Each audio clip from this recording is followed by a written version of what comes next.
huduma ya ukombozi na uponyaji. Homina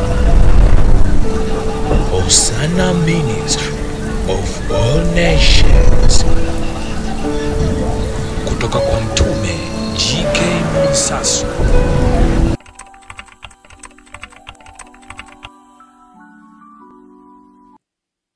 Kwenye Biblia mle kuna hadithi na historia inayoelezea haya ninayowafundisha. Hasa iliwapata Wakristo wa Kiyahudi. Wakristo wa Kiyahudi. Tunafahamu na tunajua kwamba huyu Yesu alikuwa Myahudi na alihubiri Injili kwenye ardhi na anga la Uyahudini. Pia na wanafunzi wake walikuwa ni Wayahudi.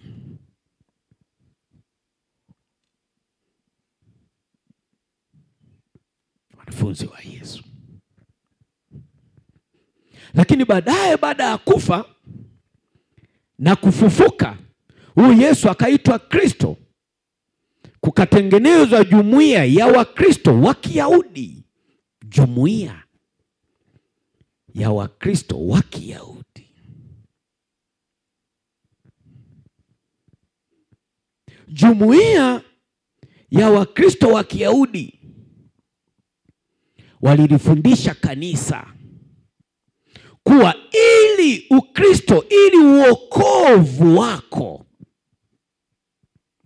Ukristo wako ukamilike, katika uokovu wako huna budi kufuata mila na desturi. Huna budi, yani manake unatakiwa. Naomba mnisikilize vizuri.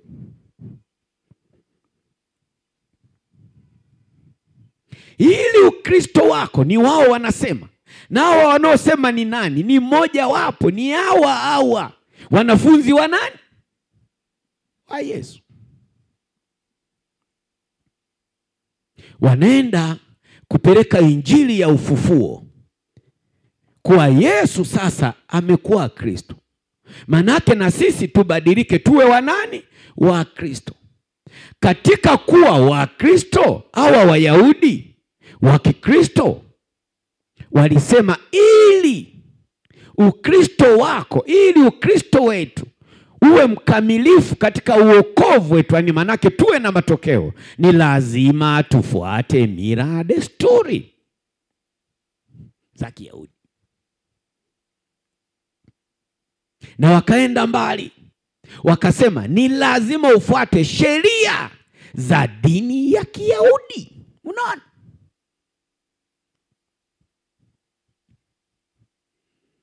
Nataka mfahamu ni kwa nini hadi leo tunakoroma, tunapiga sana kelele. Chanzo chake ni hapa.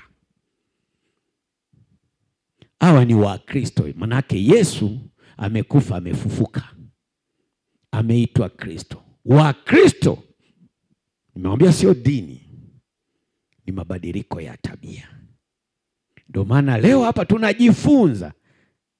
Tuliambiwa na walifundishwa watu kwamba ili uokovu wa Kristo ukamilike kwako, huna budi kufuata mila na desturi na sheria za dini ya Kiyahudi. Walienda mbali, manake ukitia hayo utamuona Yesu ambaye ni Kristo.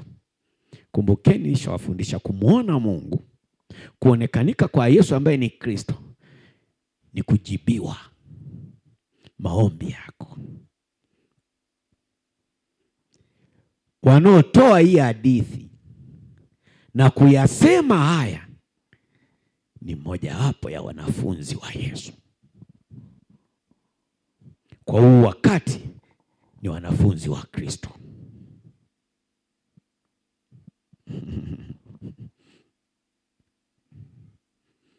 Ili upate kumuona Yesu ambaye ni Kristo na matokeo yake, huna budi kufuata mila na desturi na sheria ya dini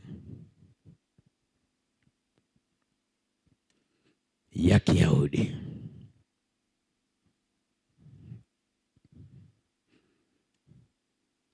Ndani ya mila na desturi kuna kitu kinaitwa Torati. Torati ni sheria za dini ya Kiyahudi.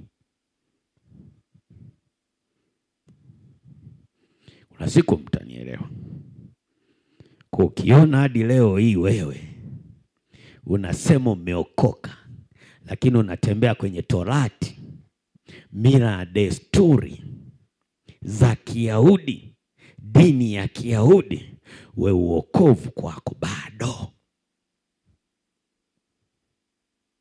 Tutajuaje uokovu kwako bado? Hata ungeomba hakutakuwa na matokeo.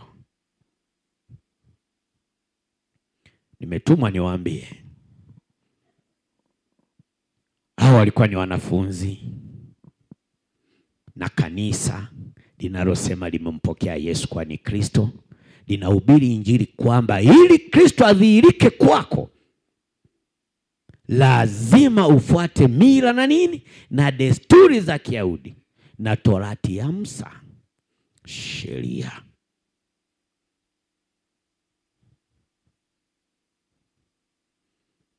Torati ni nini? Torati ni sheria zinazowakilisha maisha halisi ya mwanadamu.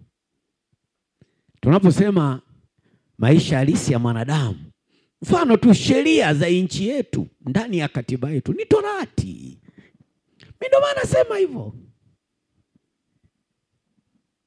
Nimesema hivi, watu wa Mungu, Mungu ni ufahamu. Niko hapa kwa ajili ya kukufungua nini? Ufahamu. Sio unalia tu, unalalamika tu. Mbona nikimuita Mungu, mbona nikimuita Kristo hakuna matokeo? Chanzo cha kutokuwa na matokeo ni haya ninayokuambia leo. Na haijaanza leo, yalianza toka Yesu alivyokufa akafanyaje? Akafufuka. Wakristo wa kwanza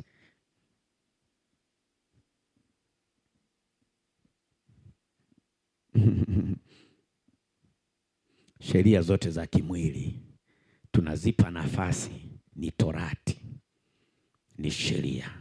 Mfano katiba yetu sisi na sheria za nchi yetu.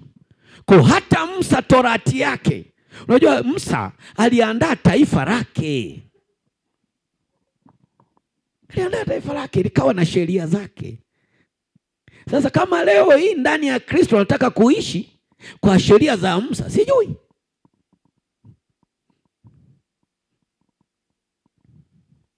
Tukumbuke hawa Wakristo wa Kiyahudi walilifundisha kanisa kuwa ili Ukristo ukamilike katika uokovu, huna budi kufuata mila na nini na desturi za kwao na sheria za dini ya Kiyahudi.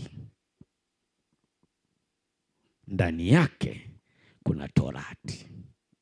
Torati ni sheria zinazowakilisha maisha ya mwanadamu kimwili. Dini ni nini? Ni mpango. Dini ni mapokeo. Wewe weka mabano tu pale kwamba ni mapokeo, lakini ni mpango wa wanadamu kumtafuta Mungu. Unaona? Ni mpango wa wanadamu kumtafuta nani? Mungu. Kwa ile mipango ya wanadamu ya kumtafuta Mungu ndani ya Wayahudi ililazimishwa iingizwe kwenye uokovu. Kwa hiyo hadi leo hii kanisa lina matokeo kwa sababu kuna mipango, kuna mapokeo ya dini zetu yanamfifisha Kristo katikati yetu.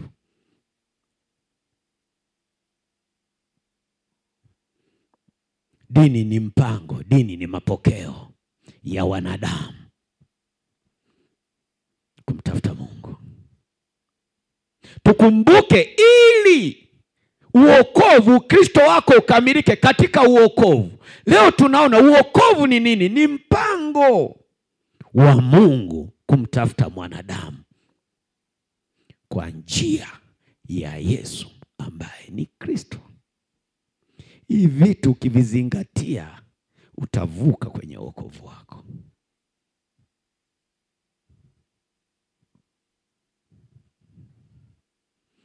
Utavuka.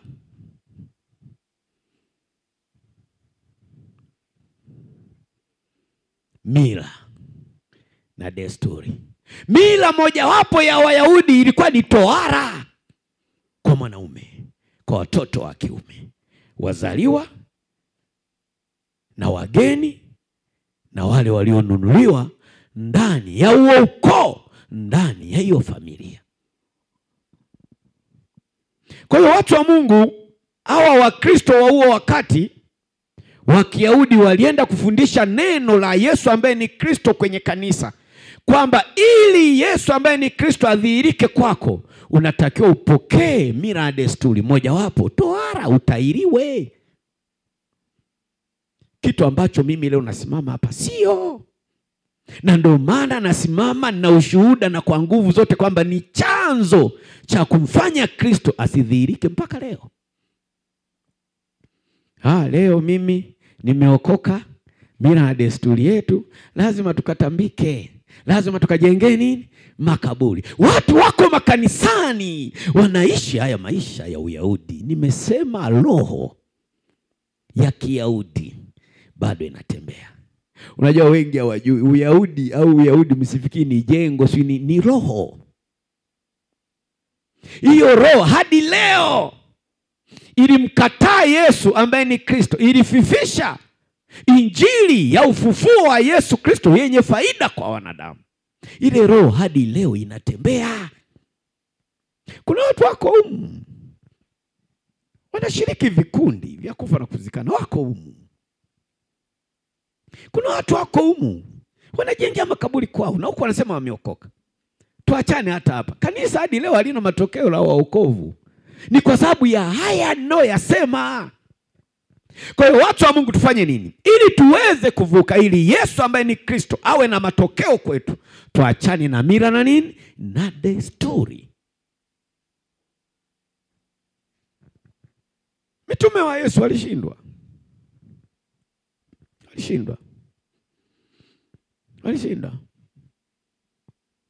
Mila na desturi mojawapo ya Myahudi ambayo hata Yesu aliishi kama Myahudi kwa mara ya kwanza, tohara. Yeye mwenyewe alivyozaliwa alitahiriwa kwa sababu ilikuwa na mila na nini? Mila na desturi. Kwa hili kanisa lilitaka baada ya Yesu Kristo tunapokuwa waokovu tufanyiwe hayo.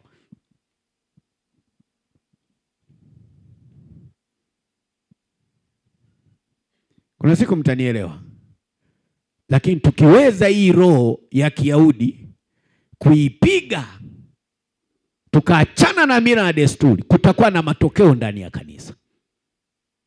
Lakini tuking'ang'ana kama wanafunzi wa Yesu, kama Wakristo wa Kiyahudi, hadi leo na tunakoelekea, kanisa halitakuwa na matokeo. Tohara ni agano la kiimani la mwanadamu lililowekwa na Mungu na Ibrahimu.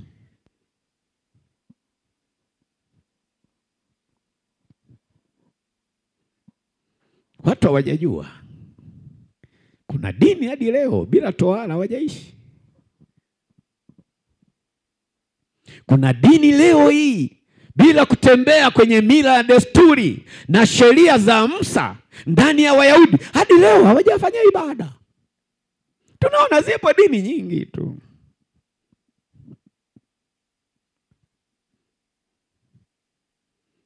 Lakini hizi sheria ilikuwa ni maandalio ya ujio na ukamilifu wa kazi ya Mungu kwa mwanadamu.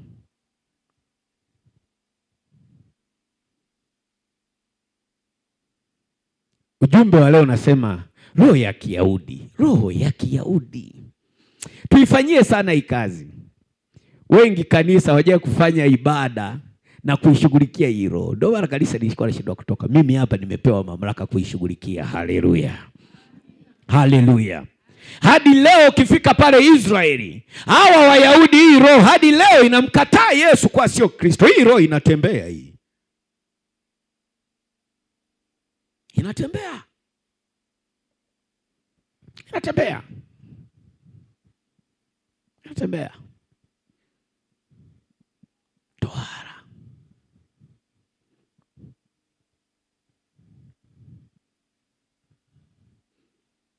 Ili agano la tohara hili kimwili kwenye dini mbalimbali, kwenye makabila mbalimbali, linazuia Yesu ambaye ni Kristo. Tunaposema Yesu ambaye ni Kristo, ni matokeo ya ahadi ya Mungu kwa mwanadamu.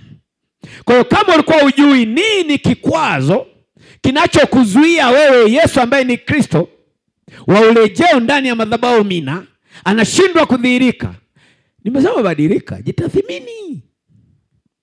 Unashiriki nini kwenu? Mitaani unakoishi unashiriki nini? Kuna watu hapa wameacha kusali sasa hivi. Kisa mimi nimesema misiba, kisa nimesema vikundi vya kufa, wameacha kusali. Lakini wakikaa huko nje wanajuta ndani ya mioyo yao. Lakini nini kizuizi? Ni huyu roho wa Kiyahudi.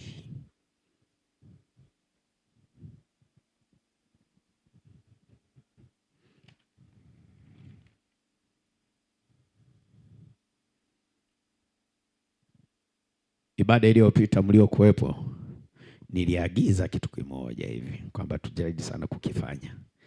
Nadhani ilikuwa Alhamisi. Nani anakumbuka? Nilisema nini? Sema tu. Amina.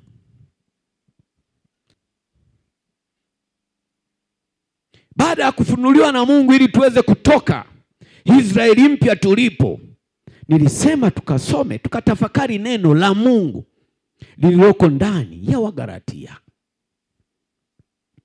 Kumbukeni, kuna neno la Mungu ndani ya Biblia na kuna neno la Biblia ndani ya Biblia. Kwa kama mwenzangu ulipitia neno la Biblia ndani ya Biblia, leo huna matokeo. Nani ana matokeo ya hicho ulichokisoma? Haya. Hadi kufika leo ni mmoja tu. Kwanza siku ile ile usiku, mimi nafanya maombi na tafakari na yeye, kumbe huyu mwanangu anatafakari yo Wagalatia. Akanitumia ujumbe. Baba, natafakari neno la Mungu ndani ya Biblia kwa Wagalatia. Nimeona haya na haya na haya na haya na haya na haya na haya. Yanamaanisha nini?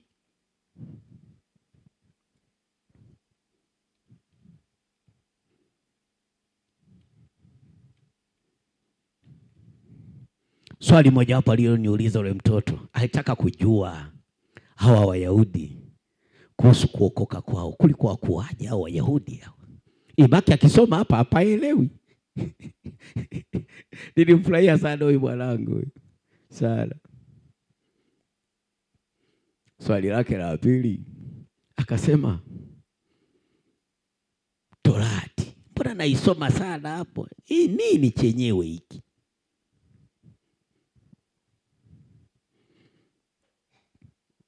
Lakini swali lake mmoja lililonipeleka mbali, akasema, je, kabla ya hapo imani haikuwepo? Lakini vyote ni imani, sina wao waliishi kwa imani. Ndio maana walisema hivi. Wale watu unajua no ilikuwa ni imani yao. Wakristo wa Kiyahudi walifundisha kanisa kuwa ili Ukristo ukamilike katika uokovu, huna budi kufuata mila na nini na desturi. Hii ni imani ya kwao. Ni imani. Waliamini hivyo. Lakini mimi nakanusha, nasema sivyo. Ili Yesu ambaye ni Kristo awe na matokeo kwako, lazima uachane na mila na desturi. Nayo ni imani.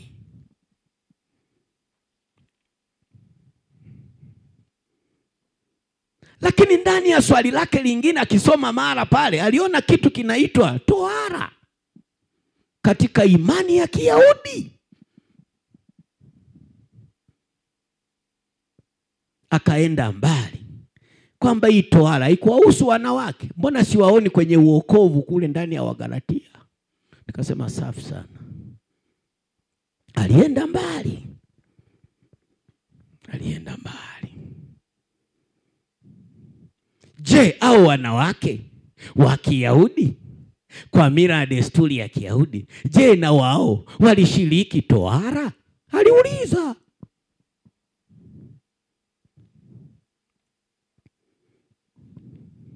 Aliuliza.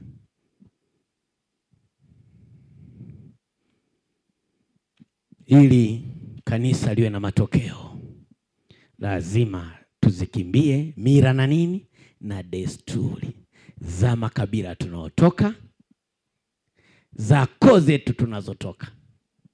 Kila kabila lina tabia. Hiyo tabia ni kama ngozi. Ndani ya wokovu ukiishikilia tu hutavuka. Wabena si mko hapa? Mjitathmini wenyewe kwenye kabila lenu. Ni tabia ipi ambayo? Sema mwenyewe. Wewe si mwanzo ulisimama wewe kusema. Sema wewe mwenyewe tena.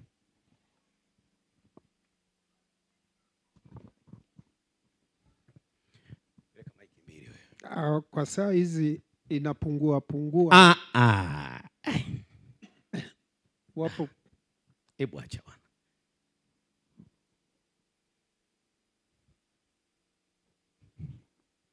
Swali langu halijaeleweka.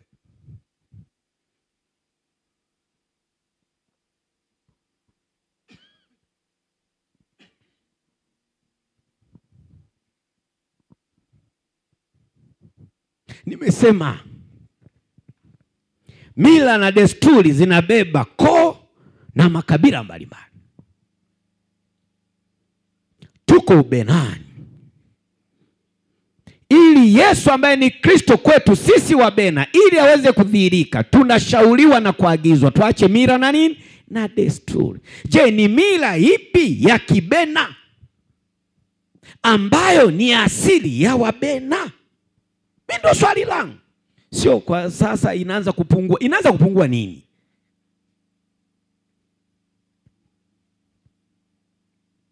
Pemaiki. Ni nini? Ni mila ipi? Hapo mimi ndo niijibie. Ni kwenda kwenye makwawa kutambika. Amina. Kwenda kwenye nini? Makwawa. Makwawa. Ni nini makwawa?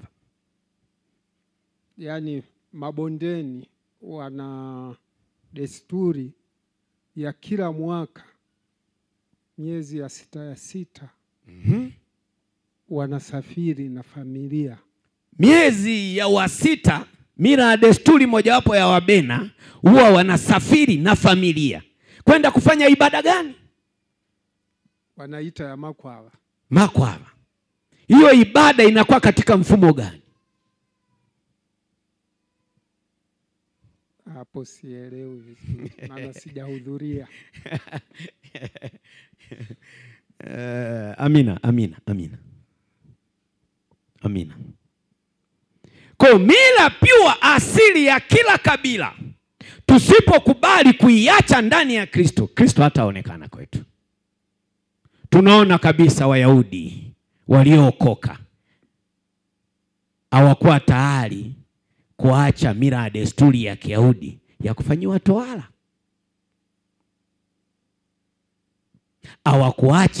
Hawakuwa tayari kuacha sheria za Musa. Hawakuwa tayari. Sheria mojawapo ya Musa, kila mwanamke aliyefumaniwa akizini lazima apigwe na mawe mpaka kufa. Hawakuacha ndani ya Kristo hao watu.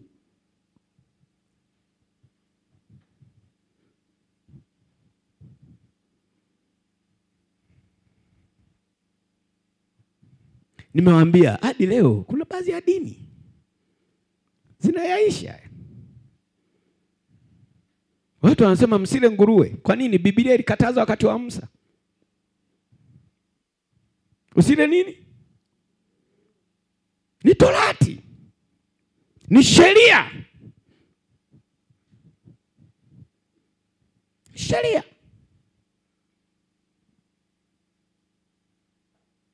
Kuna siku mtanielewa.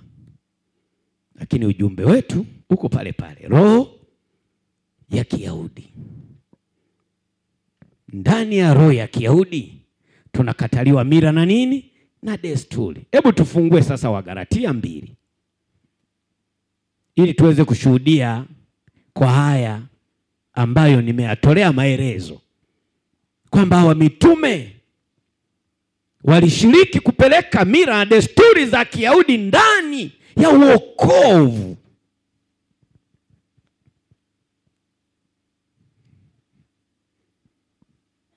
Wagalatia.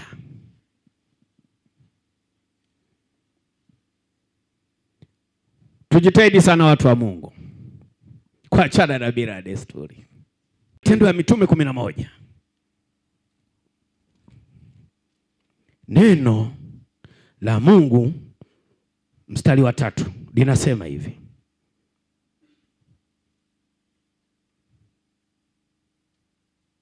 Wakisema uliingia kwa watu wasiotahiriwa ukala nao. Mila desturi bakora wewe.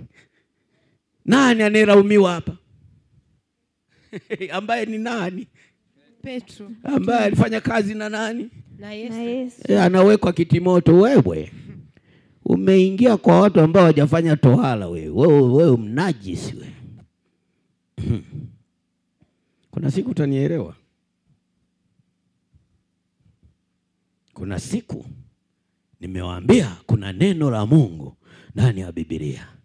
Na kuna neno la Biblia ndani ya nini? Ya Biblia.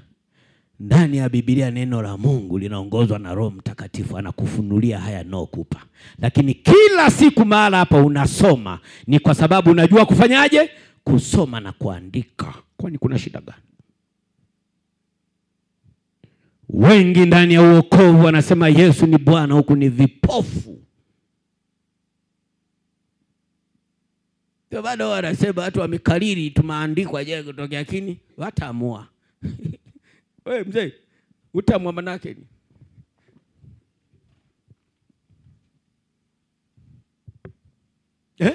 Manake ni? Utaamua manake ni? Utamwa. Wataamua. Wagonjwa. Kwa hiyo wako wapi? Neno liko kichwani. Wamelikariri. Lakini wataamua. Wakati neno la Mungu ni dawa. Na hili neno la Mungu ambalo ni dawa liko ndani ya nini? Ya Biblia. Si ndio umesoma ulikuwa unasoma hapo? Mbona uponi? Tena uzuri leo unaulizwa, unajua huyu ni mwinjilisti mstaafu. Hebu simama bwana. Unajua Mungu leo ametaka. Simama, kwani uongo?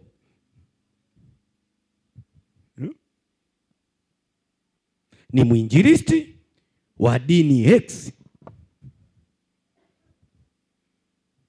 Na mle alikuwa anasema, anafundisha kabisa kama hivi mimi nilipo hapa. Anasema Yesu ni nani? Lakini mtamwa. Yesu ni Bwana lakini mtamwa. Ni kweli, sio uongo. Mwambie jirani yako Yesu ni Bwana lakini wewe. Yesu ni Bwana lakini wewe. Mtamwa. Tamkeni mtamwa.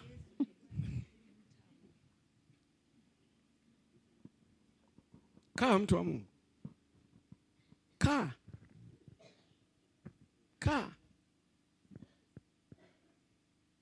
Wakisema uliingia kwa watu wasiotahiriwa ukala nao.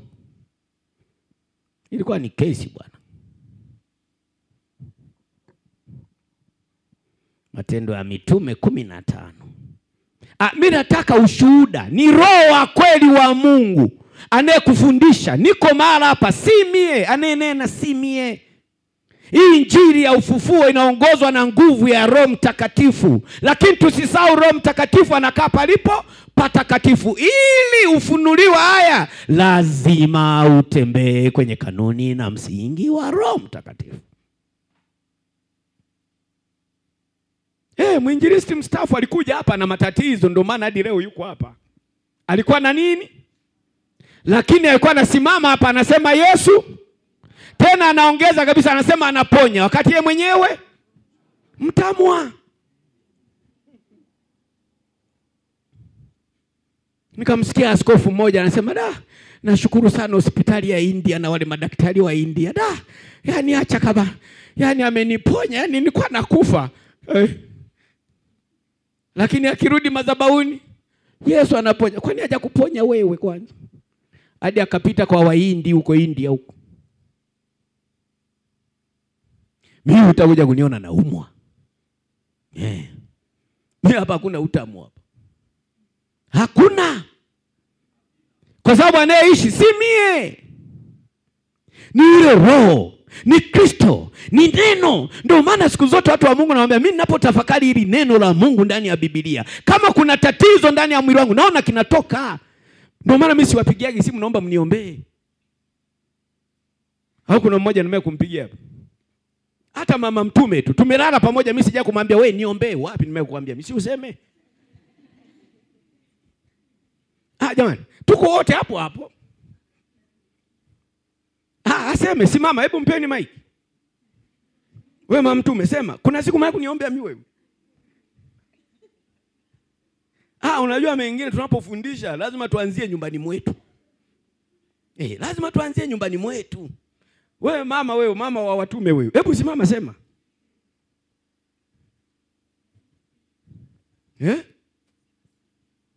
Ila wewe utasikia mtume, hebu na wewe mtume bwana, hebu niombe. Sasa mimi naambia sasa wewe mimi nikuombee wewe. Chukua Biblia hiyo nayo hapo. Yesu unayemtaka yuko humu ndani. Dawa unaotaka mimi nikupe iko humu kwenye Biblia, hebu soma hapo. Neno la Mungu ndani ya Biblia ni dawa, linaponya. Lakini neno la Biblia ndani ya Biblia linakalilishwa, watu wamejaa nayo bila wasikilizaga kwenye redio ya wajamaa na watu wao huko. Acha kabisa Mathayo, Ufunuo, Matendo, makana nini? Mambangara kachichi.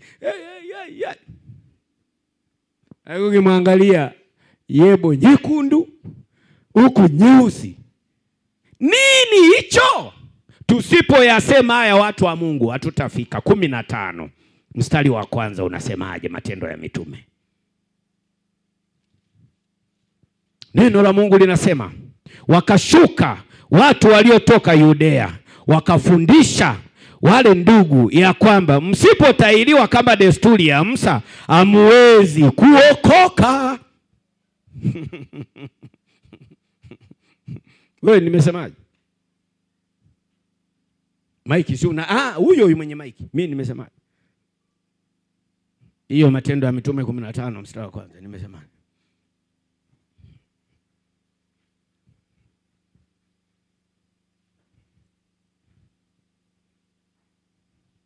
Wakashuka watu waliotoka Yudea wakafundisha.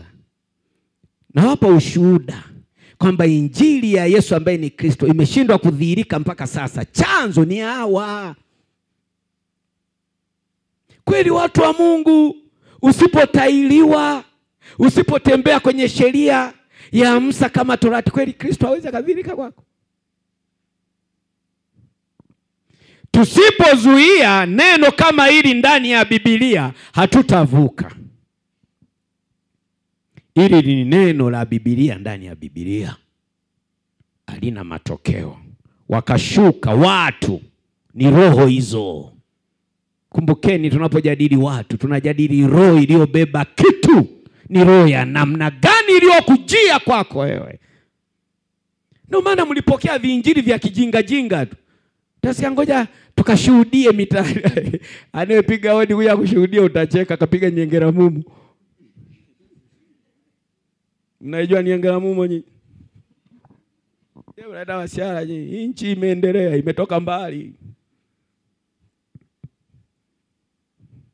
niengera mumo. Unamuuliza huyu unaniengera mumo wapi? Wapi?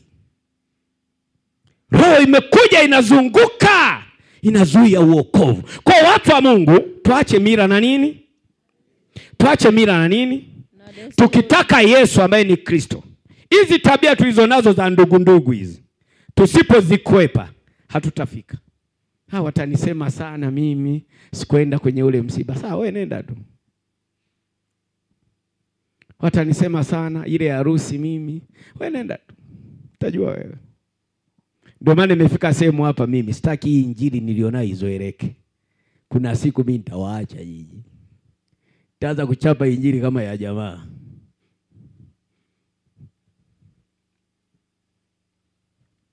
Kama amnielewi.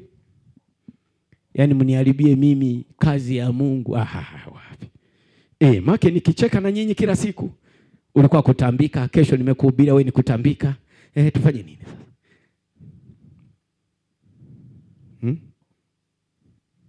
Tufanye nini? Utakuja na wengine kwamba ndio desturi ilivyo mara. Yule mtume anaachaga tu. Kama hivi wale wanaowapitisha mbele wale walile wiki. Mtaleta mazoea. Mnaacha kuja hapa kumlilia Mungu, mnakuja kutongozana hapa. Haya ni mazoea ya kuharibu ibada. Hapa tujaje kwa ajili hayo. Hayo ni neema, yanakuja kutokea tu. Jia ulilojia. Kwa hata hizo roho zikiendelea kuwepo, ndio maana muda mwingi naanza kuhubiri jamani tuwe wasafi. Hiyo ni roho. Nikiacha tu kila mtu aingie na madambulata humu ametoka shambani, ndio tutaishi hivyo hivyo wote tunaona ni sawa.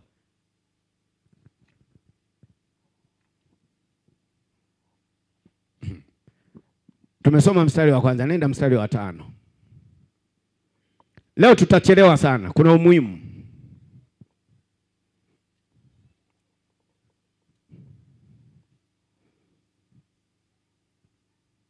Mstari wa 5 unasema, lakini baadhi ya madhehebu ya Mafarisayo, baadhi ya madhehebu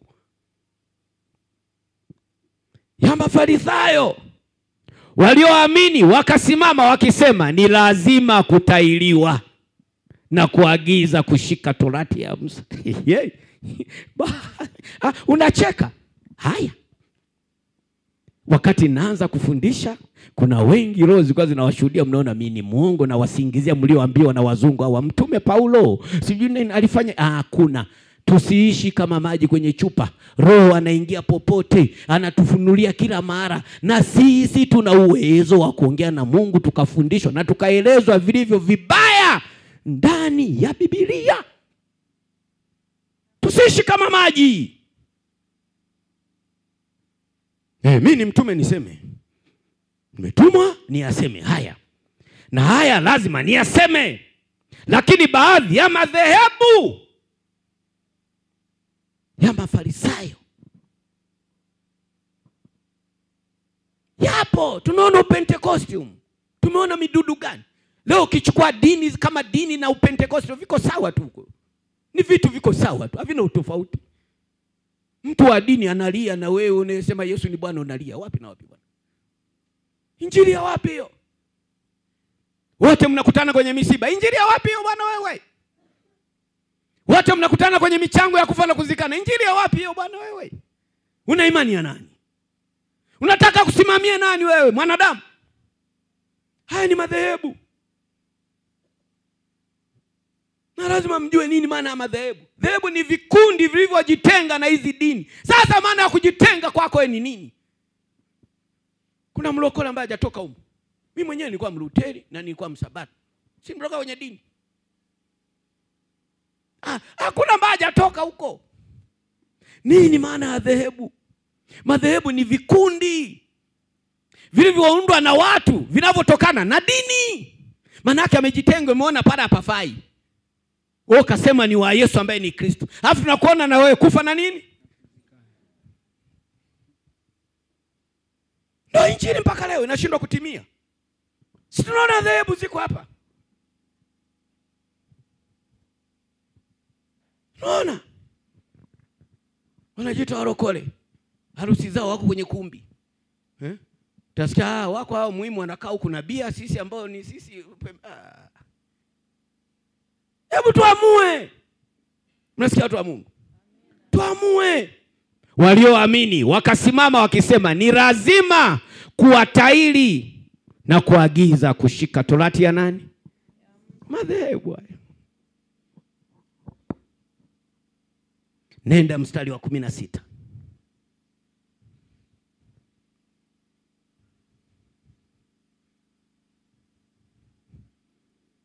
Baada ya mambo haya nitarejea, nami nitaijenga tena nyumba ya Daudi iliyoanguka, nitaijenga tena maanguko yake, nami nitaisimamisha. Niko hapa kwa ajili ya hiyo roho. Hiyo ndio roho pekee iliyorejea kwa huu wakati. Amina. Taki usitaki, tutadharauliwa sana, hatutaheshimika kama watumishi. Ni kwa sababu hawaoni utofauti. Hawaoni. Mstari wa 16. Kristo kama roho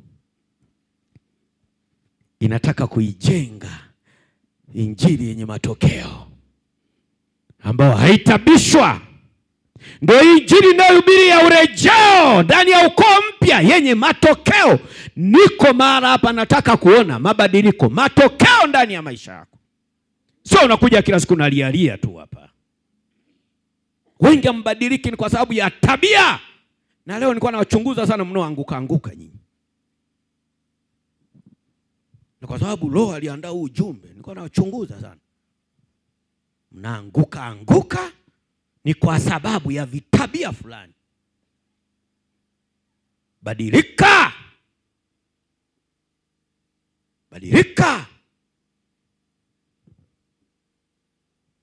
Tunasikia kila siku, tunasikia kwako tu joka gani aondokaje? Badilika. Anapata wapi lango huyo joka kila siku? Na tusipokuwa makini kwenye injili kama hizi, tutaanza kuwasikiliza waganga wa kienyeji huko.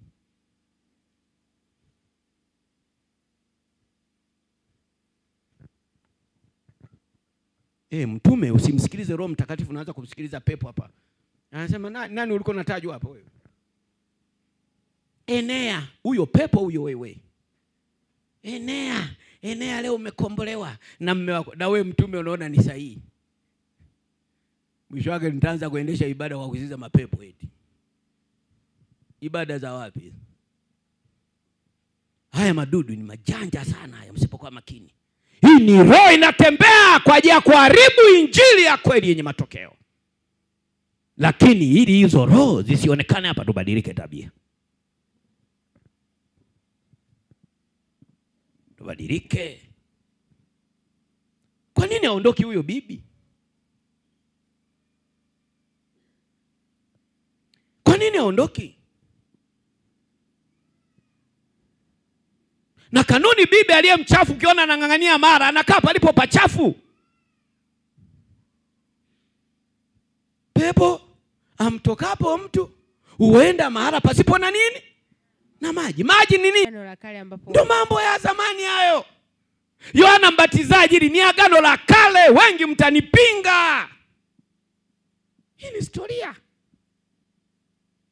ya agano la kale. Ndio walikuwa wanafanya ibada za namna hii. Yule ajaye sasa mwenye nguvu baada ya kufa na kufufuka, ana ubatizo wake. Alo, injili ngumu jue. Kwa sababu hiyo mimi naamuru hivi, tusiwatabishe wale waliomgeukia Mungu katika mataifa 20, bali tuwaandikie kwamba wajiepushe na unajisi wa sanamu. Kuna vitu vya msingi, kuna vitu visivyo vya msingi. Vipo vitu ambavyo Yesu anakataza mpaka leo, na hata enzizo za Musa vilikataliwa, lakini watu walilazimisha. Kuna siku mtanielewa. Lakini kwa siku hii ya leo tunasimama katika ujumbe wa kwamba Wakristo wa Kiyahudi walifundisha kanisa kuwa ili Ukristo ukamilike katika uokovu, huna budi kufuata mila na desturi na sheria za dini ya Kiyahudi. Watu wa Mungu, Yesu ambaye ni Kristo ameshindwa kuthibitika, hakuna matokeo. Kikwazo ni mila na desturi. Tukiweza kukubali kubadilika, kuzikataa mila na desturi za kwetu, za asili za miungu ya kwetu, ibada tulizozifanya kale, nilitembea mara pa juu, Yesu tutamhubiria hafu hata kuwa na matokeo kamwe. Torati ni sheria zinazowakilisha mwanadamu kimwili katika mifumo ya kuishi. Dini ni nini? Dini ni mpango, dini ni mapokeo. Ni mpango wa wanadamu kumtafuta Mungu. Wenzetu walitumia dini kwa sheria zao, kwamba ukiishi hivi kwenye kanuni na Torati ya Musa utamuona nani? Mungu wao. Waliamua hivyo. Lakini uokovu ni nini? Ni mpango wa Mungu kumtafuta mwanadamu aliyepotea, mwenye dhambi, kwa njia ya Yesu Kristo. Mwanadamu anatafutwa kivipi? Yaani manake hayo matatizo, shida ulizonazo, umepotea, sio asili yake nani? Mungu, sio asili yake Kristo. Kwa hiyo ili Kristo hawe na matokeo kwako ndani ya uokovu, hebu achana na mila na desturi. Watu wa Mungu, Mungu ni roho na shetani ni roho. Hizi ni falme mbili zinazoshindana, na katika ushindani wake zinakutegemea wewe wanadamu. Uokovu ni mabadiliko. Mwambie jirani yako, shika neno. Shika neno. Mwambie tena. Shika neno. Mwambie tena. Shika neno. Ukalitendee kazi. Ukalitendee kazi. Ukalitendee kazi. Ukalitendee kazi. Amina. Tusimame watu wa Mungu.